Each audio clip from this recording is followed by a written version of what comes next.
రాష్ట్ర మహిళా అధ్యక్షురాలు నా పేరు ఏంటంటే ఉత్తరాంధ్ర జిల్లాలోని ముఖ్యంగా మహిళా కన్వీనర్స్ అపాయింట్మెంట్ చేయడం జరిగింది.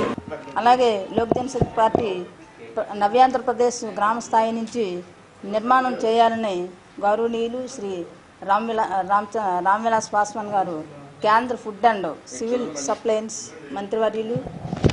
మంత్రివర్యులు మరియు ఎల్జేపీ జాతీయ అధ్యక్షులు ఆదేశాల మేరకు ఈ కార్యక్రమాన్ని చేపట్టాం. ప్రస్తుతం ఉభయ తెలుగు రాష్ట్రాల్లో ప్రజాస్వామ్యాన్ని భ్రష్టు పట్టించి కేసీఆర్ ఇటు చంద్రబాబు నాయుడు గారు రాజకీయ డ్రామాలు ఆడుతున్నారు.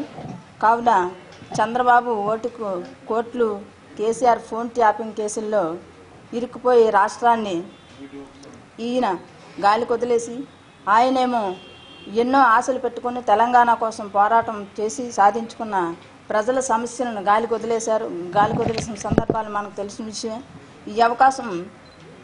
ఈ అవకాశవాద పేద ప్రజలకు వ్యతిరేక భూస్వామ్య పార్టీల తీరును ఎండగట్టి ఎల్జేపీ పార్టీ ద్వారా ప్రజల హక్కుల కోసం పోరాటాన్ని చేస్తాం.